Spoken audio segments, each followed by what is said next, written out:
മിത്തുവിനൊപ്പം റിമിയെ കൂടി കണ്ടതോടെ മേളങ്ങൾ ഒന്നുകൂടി കൊഴുത്തു. അവയിലേക്കൊന്നും ഇറങ്ങിച്ചെല്ലാനായില്ലെങ്കിലും സീത മനസ്സുകൊണ്ട് അവരുടെ കൂടെ ആഘോഷിക്കുകയായിരുന്നു. കണ്ണൻ്റെ കൂട്ടുകാരെല്ലാം അവരിലേക്ക് ഒരാളായി തന്നെ സീതയെ ചേർത്ത് വെച്ചിട്ടുണ്ട്. കൂട്ടത്തിലെ ബുദ്ധിമുട്ട് മാറിയതും റിമി മിത്തുവിൻ്റെ മറവിൽ നിന്നും കൂട്ടുകാർക്കിടയിലേക്ക് ഇറങ്ങിച്ചെന്നിരുന്നു. ഉള്ളിലെ നിസ്സംഗതയെയും അകൽച്ചകളെയും പൊളിച്ചെഴുതി. അവളവിടെ തീർത്തും റിമി മരിയ ജോണായി മാറിയിരുന്നു. കണ്ണനും മിത്തുവും പരസ്പരമുള്ള നോട്ടത്തിൽ കൂടി അവരാഗ്രഹിച്ചത് നടന്നുവെന്ന് ആശ്വസിക്കുന്നുണ്ട്. വൈകുന്നേരം തുടങ്ങിയ മഴയാണ്. ഒരു തുള്ളിയിൽ നിന്നും മറ്റൊരു തുള്ളിയിലേക്ക് കോർത്തു പിടിക്കുന്നുവെന്നല്ലാതെ അത് തോരുന്ന ലക്ഷണമൊന്നും ഉണ്ടായിരുന്നില്ല. ഒറ്റയ്ക്കായതോടുകൂടി പാറു തീർത്തും മൗനത്തിലാണ്. കൺമുന്നിൽ വരാതെ ഒളിച്ചു കളിക്കുന്നത് പോലെ ഹരിക്ക് ഫീൽ ചെയ്തു. വൈകുന്നേരം നെഞ്ചിലേക്ക് തടഞ്ഞു വീണവളെ ചേർത്ത് വെച്ച ഇടം ആ ഓർമ്മയിൽ പോലും അതിശക്തമായി മിടിക്കുന്നു. സിറ്റൗട്ടിലെ ചാരുപടിയിൽ കാലുകൾ നീട്ടിവെച്ച് ഹരി മഴ ആസ്വദിക്കുകയാണ്. കെട്ടുപാടുകളൊന്നുമില്ലാത്ത വിധം ശാന്തമായ ഹൃദയം. ദേഹം മാത്രമല്ല, ഓർമ്മകൾ കൊണ്ട് ഹൃദയം കൂടി കുളിരണിയിച്ചുകൊണ്ടാണ് മഴ തിമിർത്ത് പെയ്യുന്നത്. ഹരി ഏറെ നേരം കണ്ണടച്ചുകൊണ്ട് മഴയുടെ സംഗീതവും കുളിരും ആസ്വദിക്കുന്ന ഹരി അരികിൽ പാറു വന്ന് നിന്നതൊന്നും അറിഞ്ഞിട്ടില്ല. എന്തേ പാറു? വിളി കേട്ടിട്ട് കണ്ണു തുറന്നുകൊണ്ടവൻ അവൾക്ക് നേരെ തിരിഞ്ഞ് കാലുകൾ താഴേക്ക് നീട്ടിയിരുന്നു. അവരിന്ന് വരില്ലെന്ന്. മഴ കാരണം വണ്ടി ഓടിക്കാൻ മുത്തശ്ശന് വയ്യെന്ന് പാറു ഹരിയെ നോക്കി പറഞ്ഞു. മോളില്ലാതെ ബുദ്ധിമുട്ടുണ്ടോ പാറു? ഹരി നേർത്തൊരു ചിരിയോടെ അവളെ നോക്കി ചോദിച്ചു. സമയം 10 കഴിഞ്ഞില്ലേ? അവള് കുഞ്ഞിയുടെ കൂടെ കിടന്നുറങ്ങിപ്പോയിന്ന് പാറു അവൻ്റെ മുഖത്ത് നോക്കാതെ പറഞ്ഞു. നമുക്കാണ് അവളില്ലാതെ വയ്യാത്തത് അല്ലേ? ഹരി ചിരിച്ചുകൊണ്ട് തന്നെ ചോദിച്ചു. അവളൊന്നും മിണ്ടിയില്ല. വേണമെങ്കിൽ ഞാൻ പോയി കൊണ്ടുവരാം, വേണോ? അവളുടെ മുഖത്തെ ഭാവം കണ്ടിട്ടാണ് ഹരി വീണ്ടും അത് തന്നെ ചോദിച്ചത്. വേണ്ടെന്ന് അവൾ തലയാട്ടി കാണിച്ചു. ബാ, ഇവിടെ ഇരിക്ക്. ഹരി കുറച്ച് നീങ്ങിയിരുന്നു കൊണ്ട് അവളെ അരികിലേക്കിരുത്തി. ആ നിമിഷം തൊട്ട് പാറു വിറയ്ക്കാൻ തുടങ്ങി. ഹരി അലിവോടെ അവളെ നോക്കി. ആ ടെൻഷൻ മനസ്സിലായതുകൊണ്ട് തന്നെ അവനൊന്നും മിണ്ടാതെയിരുന്നു. മഴ ഇന്നിനി തോരുമെന്ന് തോന്നുന്നില്ല. നമുക്ക് ഭക്ഷണം കഴിച്ച് കിടന്നാലോ? ഒരക്ഷരം മിണ്ടാതെ മുറ്റത്തേക്ക് നോക്കിയിരിക്കുന്ന പാറുവിനെ നോക്കി ഹരി ചോദിച്ചു. ആ. വെപ്രാളത്തോടെ തലയാട്ടിക്കൊണ്ട് അകത്തേക്കൂടി. ഹരിയും ചിരിയോടെ അവൾക്ക് പിറകെ അകത്തേക്ക് കയറി. മഴയുടെ നല്ല തണുപ്പുണ്ട്. സിറ്റൗട്ടിലെ ലൈറ്റ് ഓഫ് ചെയ്തുകൊണ്ടവൻ മുൻവാതിൽ അടച്ച് കുറ്റിയിട്ടു. പാറു അടുക്കളയിലായിരുന്നു. അവനും അങ്ങോട്ട് ചെന്നു. ഇവിടെ വെച്ചാൽ മതി പാറു, നമ്മളല്ലേ ഉള്ളൂ. ഹരിക്കുള്ള ചോറും കറികളുമായി ഹാളിലേക്ക് നടക്കാൻ തുടങ്ങിയ പാറുവിനെ ഹരി തടഞ്ഞു. അവളുടെ കയ്യിൽ നിന്നും ചോറുപാത്രം വാങ്ങി അവൻ അടുക്കളയിലെ കുഞ്ഞു മേശയിലേക്കിരുന്നു. നീ കഴിക്കുന്നില്ലേ? വീണ്ടും അവിടെ തട്ടിത്തടഞ്ഞു നിൽക്കുന്ന പാറുവിനെ നോക്കി ഹരി ചോദിച്ചു. ഞാൻ കഴിച്ചോളാം. പതിയാണ് പറയുന്നത്. ഇനി എപ്പോഴാ പാറു? വന്നിരുന്ന് കഴിക്ക്. ഒറ്റയ്ക്ക് കഴിക്കണ്ട, വാ. ഹരി ചിരിയോടെ അവളെ നോക്കി. അവൾ പക്ഷേ അനങ്ങാതെ അവിടെ തന്നെ നിന്നു. ആ മുഖത്ത് പതിവിനേക്കാൾ വെപ്രാളം. ഹരിക്കത് നന്നായി വേദനിച്ചു. എത്രയൊക്കെ അകന്നു മാറിയാണ് നടക്കുന്നത്. അവൾക്കൊരു ബുദ്ധിമുട്ടാവരുത് എന്ന് കരുതി നോട്ടം കൊണ്ടുപോലും അവളുടെ നേരെ ചെല്ലാറില്ല. കൊതി തീരാതെ നോക്കുന്നത് ഉറങ്ങിയതെന്ന് ഉറപ്പായതിനു ശേഷമാണ്. വീട്ടിൽ പോലും അവളെ അവളുടെ വഴിക്ക് വിട്ടുകൊടുത്തത് എല്ലാമായി ഒന്ന് പൊരുത്തപ്പെടാനായിട്ടാണ്. എല്ലാമായും അവൾ ഇണങ്ങി. ഹരി ഇപ്പോഴും അവൾക്ക് അംഗീകരിക്കാനാവാത്ത സ്നേഹമാണ്. തൊണ്ടയിൽ നോവ് തടഞ്ഞു നിൽക്കുന്നത് കൊണ്ട് അവനൊന്നും കഴിക്കാൻ തോന്നിയില്ല. കാത്തിരിക്കാനുള്ള ക്ഷമ ഏതൊരറ്റത്ത് വെച്ച് നഷ്ടപ്പെടുന്നുണ്ടോ എന്നൊരു തോന്നൽ അവനിൽ ശക്തമായി. എന്നിട്ടും അത് തോന്നലാവട്ടെ എന്ന് തന്നെ ആശിച്ചു. അവളില്ലാതെ തുടിക്കാൻ വയ്യെന്നുള്ള ഹൃദയത്തിൻ്റെ മന്ത്രം കേൾക്കാതിരിക്കാൻ കഴിയാത്തതുപോലെ. ഒരുമിച്ച് തുഴയാൻ കുതിച്ച സ്നേഹക്കടലിൽ അവളില്ലാതെ ഇനി ഒറ്റക്കലയാൻ വയ്യെന്നുള്ള വാശി. പാറു കഷ്ടപ്പെട്ട് എടുത്തു തന്നതല്ലേ എന്നുള്ള ഒറ്റ ചിന്തയിലാണ് ഹരിയ ഭക്ഷണം വേണ്ടെങ്കിലും കഴിച്ചു തീർത്തത്. പേരറിയാത്തൊരു നോവ് ഹൃദയം കീഴടക്കി കഴിഞ്ഞു. മഴയുടെ നേർത്ത സംഗീതം ഇപ്പോൾ ഉള്ളിൻ്റെ താപത്തെ തണുപ്പിക്കുന്നില്ല. മങ്ങിയ മുഖത്തോടെ പെട്ടെന്ന് വാരിക്കഴിച്ചെഴുന്നേറ്റ് പോയിട്ടും പാറു ഭക്ഷണം കഴിഞ്ഞ് അടുക്കളയൊതുക്കി വരുന്നത് വരെയും ചിന്തകളെയും കൂട്ടിപ്പിടിച്ച് ഹരിയ ഹാളിലിരുന്നു. കുഞ്ഞിനെ ശ്രദ്ധിക്കണേ അമ്മ, അവൾക്ക് ഇരുട്ട് പേടിയാണ്. പാറു കുളിച്ചിറങ്ങി വരുമ്പോൾ ഹരി കിടക്കയിലിരുന്നു കൊണ്ട് വരതയെ ഫോണിൽ വിളിക്കുകയാണ്. ലല്ലുമോളില്ലാതെ ആദ്യമായാണ് അവരാ മുറിയിൽ. അവളുടെ കൊഞ്ചൽ കേട്ട് അപ്പുറവും ഇപ്പുറവും കിടന്ന് ഉറക്കത്തിലേക്ക് വീഴുകയാണ് പതിവ്. ആ ഒരു പരവേശത്തോടെ തന്നെയാണ് പാറു അവനരികിലേക്ക് കയറി കിടന്നതും. കാലം തെറ്റി പെയ്തിറങ്ങിയ മഴയുടെ അലകളൊന്നും തന്നെ ആ മുറിയിലേക്ക് എത്തി നോക്കുന്നില്ല. തീർത്തും മൗനം. ഹരി. കനത്ത ഇരുട്ടിലും അവൻ ഉറങ്ങിയിട്ടില്ലെന്ന് അവൾക്കുറപ്പായിരുന്നു. നിനക്കെന്നോട് വെറുപ്പുണ്ടോ ഹരി? എന്തിനാ പാറു എനിക്ക് വെറുപ്പ്? ഞാനൊരു ഭാര്യയുടെ കടമ പാറുവിന് മുഴുവനും പറയാനാവുന്നില്ല. ഞാനൊരിക്കലും നിന്റെ ശരീരം മോഹിച്ചിട്ടില്ല. നിന്റെ സമ്മതമില്ലാതെ നിന്റെ വിരൽത്തുമ്പിൽ പോലും പിടിക്കുകയുമില്ല. അങ്ങനെയൊരു ഭർത്താവിനെ എന്നിൽ നിന്നും നീ പ്രതീക്ഷിക്കുകയും വേണ്ട. ഇരുട്ടിൽ നിന്നും അവൻ്റെ കടുപ്പമുള്ള വാക്കുകൾ. പാറു നിശബ്ദയായി പോയി. പക്ഷേ എനിക്കെൻ്റെ പഴയ കൂട്ടുകാരിയെ തിരിച്ചു താ പാറു. എനിക്ക് ശ്വാസം മുട്ടുന്നടി ഈ അകൽച്ച. എന്നോട് തന്നെ ആത്മനിന്ദ തോന്നുന്നു. അതിൽ നിന്നൊന്ന് എന്നെ രക്ഷപ്പെടുത്തി താ നീ. വേറൊന്നും വേണ്ട. ഹരി. കണ്ണുനീർ നനവുള്ള വിളി. ഹരി കയ്യെത്തിച്ച് ലൈറ്റിട്ടു. എഴുന്നേറ്റിരുന്നു കൊണ്ട് കരയുകയാണ്. സോറി. നിനക്ക് വേദനിച്ചോ? ഞാനെൻ്റെ വേദന പറഞ്ഞതാ പാറു. അവൻ മുഖം കുനിച്ചു. എന്തിനാ ഹരി നീ എന്നെ ഇങ്ങനെ സ്നേഹിക്കുന്നത്? എനിക്കറിയില്ല. സത്യമായും എനിക്കറിയില്ല പാറു. അവൻ മുഖമുയർത്തിയില്ല. എനിക്കിനിയും പകർന്നു തരാൻ കഴിയാത്ത, പരിഗണിക്കാൻ കഴിയാത്ത ഈ സ്നേഹത്തെ എങ്ങനെയാണ് ഹരി നിനക്കിത്രയും ഭ്രാന്തമായി കാത്തിരിക്കാൻ കഴിയുന്നത്? എനിക്ക് നോവുന്നു ഹരി. കരച്ചിൽ കൊണ്ടവൾ വിറയ്ക്കുന്നുണ്ട്. കരയില്ലേ? എനിക്ക് കാണാൻ വയ്യടി. ഹരിയുടെയും കണ്ണ് നിറഞ്ഞു. സ്വപ്നങ്ങൾ തേഞ്ഞ് കാതലില്ലാത്തതായി പോകുമോ എന്നുള്ള ഭയം അവനിൽ പിടിമുറുക്കി. ഉള്ളിലിറമ്പുന്ന സങ്കടക്കടലിലെ ചെറിയൊരു തിര മാത്രമാണ് ആ കണ്ണീർ. ഹരി. പാറു വീണ്ടും വിളിച്ചു. രണ്ട് കൈ കൊണ്ടും ഹരി കണ്ണുകൾ തുടച്ചിട്ട് അവൾക്ക് നേരെ തിരിഞ്ഞു. എനിക്ക് നിന്നെ വേണം ഹരി. നേർത്ത സ്വരത്തിൽ അവളത് പറയുമ്പോൾ ഹരിയൊന്ന് ഉലഞ്ഞുപോയി. കേട്ടത് വിശ്വാസമായില്ലെന്ന് അവൻ്റെ ആ തുറിച്ചുനോട്ടം കൊണ്ട് അവൾക്കപ്പോൾ മനസ്സിലാക്കി കൊടുത്തു. സത്യമായിട്ടും എനിക്ക് നിന്നെ ഇഷ്ടമാണ് ഹരി. ഇനിയും എങ്ങനെ ഞാൻ നിന്നിൽ നിന്നും തിരിഞ്ഞു നടക്കും?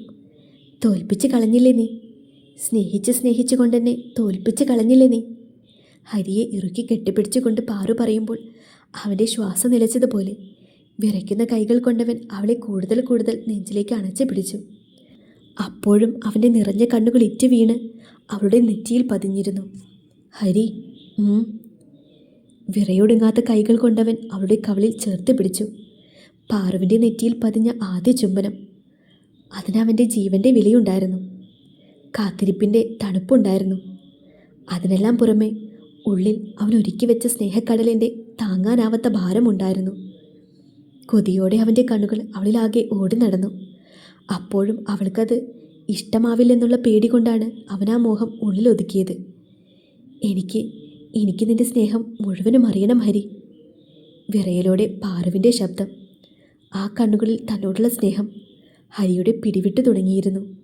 ഒരു പൂ കൊണ്ട് തഴുകുന്നതത്രയും മൃദുവായി അവൻ അവളിൽ അലഞ്ഞു നടന്നു.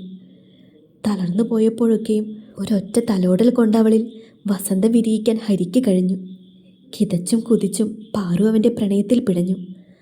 ആത്മാവിലേക്ക് ആഴ്ന്നിറങ്ങുന്ന ഓരോ നോട്ടം കൊണ്ടും ചുംബനം കൊണ്ടും ഹരി അവളെ കൂടുതൽ കൊതിപ്പിച്ചു.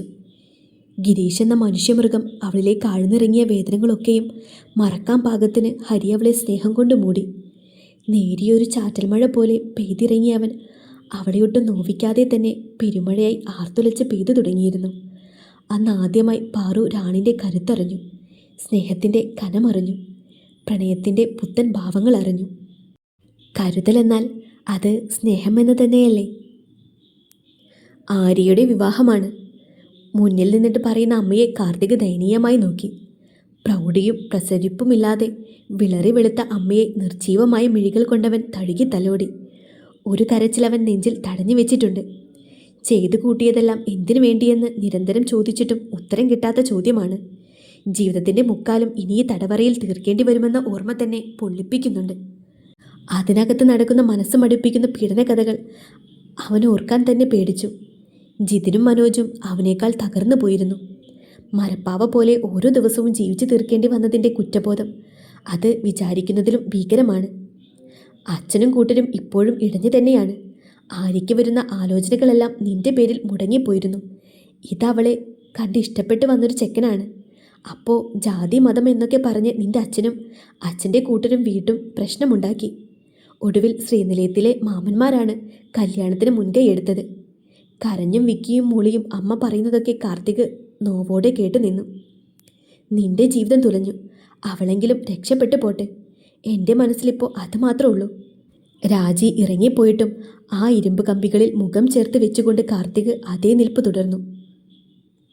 ആ അപ്രൂവൽ കിട്ടിയ പുതിയ കമ്പനിയുടെ മാനേജർക്ക് എന്നെയൊരു നോട്ടമില്ലേ മിത്തു? നിനക്ക് തോന്നിയോ അത്? ഓഫീസ് കോറിഡോറിൽ കൂടി തിരക്കിട്ട് നടക്കുമ്പോൾ റിമി മുഖം തിരിച്ചുകൊണ്ട് മിത്തുവിനെ നോക്കി. എനിക്കറിയില്ല, ഞാൻ നോക്കിയില്ല. മിത്തുവിൻ്റെ കടുപ്പമുള്ള സ്വരം റിമി അമർത്തി ചിരിച്ചു. ഷേ, നീ എന്തോന്നിത്, നോക്കണ്ടേ അതൊക്കെ? അവൾ വീണ്ടും അവന് മുന്നിലേക്ക് കയറി നിന്നു. ഓഫീസ് മീറ്റിങ്ങിന് പോയതാ ഞാൻ, അല്ലാതെ നിന്റെ... മിത്തു പല്ല് കടിച്ചു. അങ്ങേര് കൊള്ളാൻ കേട്ടോ, എനിക്കിഷ്ടായി. റിമി ചിരിച്ചുകൊണ്ട് കണ്ണിറുക്കി കാണിച്ചു. മിത്തു അവളെ ഒന്ന് ചുഴിഞ്ഞു നോക്കി. വെളുത്തൊരു ഫുൾ സ്ലീവ് ഷർട്ടും കറുത്ത പാൻറ്റും, ഉയർത്തിക്കെട്ടി വെച്ച മുടിയും, ആത്മവിശ്വാസം നിഴലിക്കുന്ന കണ്ണുകളും ചിരിയും. ഇന്ന് ആ ഓഫീസിൽ മിത്തുവിനൊപ്പം അവളും ഓടി നടക്കുന്നുണ്ട്.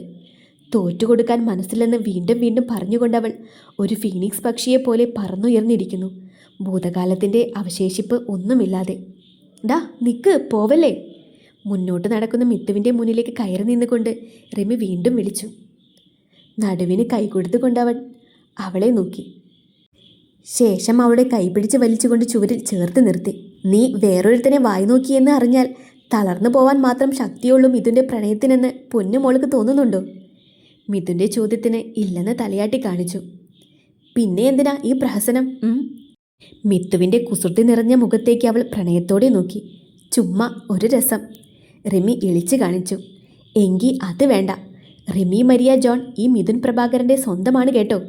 സ്വകാര്യം പോലെ പറഞ്ഞിട്ട് മിത്തു അവളുടെ കവിളിൽ തട്ടിക്കൊണ്ട് മുന്നോട്ട് നടന്നു. ഇച്ചിരി നടന്നിട്ട് അവൻ തിരിഞ്ഞു നോക്കിയപ്പോഴും നിറഞ്ഞ ചിരിയോടെ റിമി അതേ നിൽപ്പ് തുടർന്നു. പൊള്ളിയതുപോലെ ഗിരീഷ് ഒന്ന് പിടഞ്ഞു. കൺമുന്നിലെ കാഴ്ചയിലേക്ക് അവൻ ഒന്നുകൂടി ആവർത്തിച്ചു നോക്കി. പാറുവിനെയും ലല്ലുവിനെയും ചേർത്ത് പിടിച്ചുകൊണ്ട് അമ്പലത്തിലെ പടികെട്ടിറങ്ങി വരുന്ന ഹരി. ഹൃദയത്തിനൊപ്പം കണ്ണുനീറുന്നുണ്ട് ഗിരീഷിന്.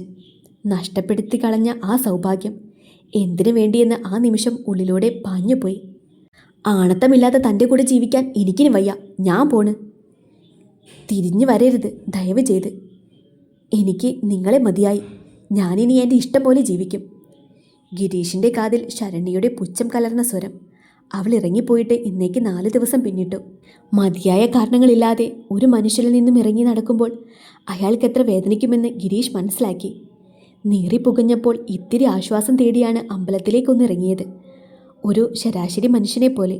ജീവിതം വഴിമുട്ടിയപ്പോൾ മാത്രം പൊട്ടിമുളച്ച ഈശ്വര സ്നേഹം. അവൻ്റെ കണ്ണുകൾ വീണ്ടും വീണ്ടും പാറുവിനെയും ലല്ലുവിനെയും തഴുകി തലോടി. ആ മുന്നിൽ പോലും പോയി നിൽക്കാനുള്ള അർഹതയില്ല. അവരെ ചേർത്ത് പിടിച്ച ഹരിയുടെ സന്തോഷത്തിലേക്ക് ഗിരീഷ് നഷ്ടബോധത്തോടെ വീണ്ടും വീണ്ടും നോക്കി. നീ ഇങ്ങനെ ടെൻഷനാവാതെ, അവരിങ്ങോട്ട് തന്നെയല്ലേ വരുന്നത്? കണ്ണൻ പറഞ്ഞത് കേട്ട് സീത അവനെയൊന്ന് കൂർപ്പിച്ചു നോക്കി. സമയം 1 മണിയായി ലച്ചു. ഇനിയും ഉറങ്ങിയില്ലേ? അവർ വരുമ്പോൾ തലവേദന കൊണ്ട് എൻ്റെ കുട്ടിക്ക് എണീക്കാൻ പറ്റില്ല. അതുകൊണ്ടല്ലേ കണ്ണേട്ടൻ പറയുന്നത്, ബാ വന്ന് കിടക്ക്. കണ്ണൻ അവളെ നെഞ്ചിലേക്ക് ക്ഷണിച്ചു. എനിക്ക് ഉറക്കം വരുന്നില്ല കണ്ണേട്ടാ, സീത ചുണുങ്ങിക്കൊണ്ട് പറഞ്ഞു. നാളെ രാവിലെ പാറുവും ഹരിയും ആദിയും സിദ്ധുവുമെല്ലാം വരുന്നുണ്ട്. മിത്തുവിൻ്റെയും റിമിയുടെയും എൻഗേജ്മെൻ്റ് ഉണ്ട്. കുറേ നാളായി അവരെ ഇങ്ങോട്ട് വിളിക്കുന്നു. ഓരോരോ തിരക്കുകൾ കൊണ്ട് ദിവസങ്ങൾ നീണ്ടു പോയതാണ്. ഇതിപ്പോൾ മിത്തു നിർബന്ധിച്ച് പറഞ്ഞിട്ടുണ്ട്. കല്യാണം കഴിഞ്ഞ് പോന്നതിൽ പിന്നെ കണ്ണൻ അങ്ങോട്ടും പോവാനായിട്ടില്ല. ഹോസ്പിറ്റലിലെ തിരക്കുകൾ തന്നെയാണ് കാരണം. അതിലേറെ പരിഭവം മുത്തശ്ശിക്കാണ്. ഒടുവിൽ ആര്യയുടെ കല്യാണവും മുത്തശ്ശിയുടെ പിറന്നാളും അടുത്തടുത്ത ദിവസങ്ങളിലാണ്. അന്ന് വരാമെന്ന് ഉറപ്പ് കൊടുത്ത് അടക്കി നിർത്തിയിരിക്കുകയാണ്. ദേ ലച്ചു, ഇനി എൻ്റെ സ്വഭാവം മാറുവേ. കണ്ണൻ കണ്ണുരുട്ടിക്കൊണ്ട് അവളെ നോക്കി. സീത പുച്ഛത്തോടെ തിരിഞ്ഞിരുന്നു. ഇവിടെ വാടി, ഒരു ഇത്തിരി നേരം ഉറക്കമൊഴിച്ച തലവേദനിക്കുന്നവളാ. വന്ന് കിടക്കടി ദുർഗാലക്ഷ്മി. കണ്ണൻ അവളെ പിടിച്ചു വലിച്ചുകൊണ്ട് അരികിലേക്ക് കിടത്തി. ഉറങ്ങിക്കോട്ടോ, നാളെ കാലത്തെ എഴുന്നേറ്റ് നമുക്ക് എയർപോർട്ടിൽ പോവാനുള്ളതാ. കണ്ണൻ അവളുടെ നെറുകയിൽ ഉമ്മ വെച്ചുകൊണ്ട് പറഞ്ഞു. സീതയൊരു പൂച്ചയെപ്പോലെ അവൻ്റെ മാറിൽ പൊതുങ്ങി. ചേച്ചി. സീതയും അജുവും ഒരുമിച്ച് വിളിച്ചുകൊണ്ട് പാറുവിനെ ഇറുക്കി പിടിച്ചു. ഒരമ്മയുടെ വാത്സല്യത്തിളക്കം പാറുവിൻ്റെ കണ്ണിലുണ്ടായിരുന്നു ആ നിമിഷം. യുഗങ്ങൾ താണ്ടിയാണ് തമ്മിൽ കാണുന്നതെന്ന് വരെയും തോന്നി. പറഞ്ഞിട്ടും പറഞ്ഞിട്ടും തീരാത്ത വിശേഷങ്ങൾ. അതെ, ഞങ്ങൾ കുറച്ചാളുകൾ കൂടി വന്നിട്ടുണ്ട്. ഇത്തിരി പരിഗണനയാവാം. കണ്ണൻ്റെ തോളിൽ കൈയിട്ട് പിടിച്ചുകൊണ്ടാണ് ഹരി അത് വിളിച്ചു പറഞ്ഞത്. അതിന് നീ ഏതാടാ? പാറുവിൻ്റെ തോളിൽ ചുറ്റിപ്പിടിച്ച് അവളെ കെട്ടിപ്പിടിച്ച് നിന്നുകൊണ്ട് സീത ഹരിയെ പുച്ഛത്തോടെ നോക്കി. ഇവനെൻ്റെ പ്രിയപ്പെട്ട കൂട്ടുകാരൻ ഹരി. ഹരി എന്തെങ്കിലും പറയും മുന്നേ കണ്ണൻ വിളിച്ചു പറഞ്ഞു. പക്ഷേ എനിക്കെൻ്റെ ഹരിയാണ് ഇഷ്ടം, സീത കുറുമ്പോടെ വിളിച്ചു പറഞ്ഞു. ഓ ഓ ഓ, ആയിക്കോട്ടെ, എനിക്കും ഈ കരിയെ തന്നെയാണ് ഇഷ്ടം. ഹൃദയം നിറഞ്ഞ നിർവൃതിയോടെ അവരെല്ലാം പരസ്പരം നോക്കി ചിരിച്ചു. വരാനുള്ളത് ആഘോഷങ്ങളാണ്, പൊട്ടിച്ചിരികളാണ്. അതിനിടയിൽ വന്നുപെടുന്ന ഇത്തിരി നോവുകളെ അവരെല്ലാം ഒന്നിച്ചു നേരിടും. കാരണം ഒരുപാട് മോഹിച്ചാൽ ഒരാകാശവും ഒരുപാട് ദൂരെയല്ല. എന്നെന്നും കണ്ണേട്ടന് വേണ്ടി ഇനിയൊരു കാത്തിരിപ്പ് വേണ്ട കേട്ടോ. പറയാൻ ഇനിയും ഏറെ ഉണ്ടാകും. പക്ഷേ ഇതിങ്ങനെ അവസാനിക്കുന്നതാണ് ഭംഗി. ഇതുവരെ സപ്പോർട്ട് ചെയ്ത എല്ലാവർക്കും ഹൃദയം നിറഞ്ഞ നന്ദി. അടുത്ത കഥയുമായി വീണ്ടും കാണാം. നിങ്ങളുടെ സ്വന്തം ജംസി.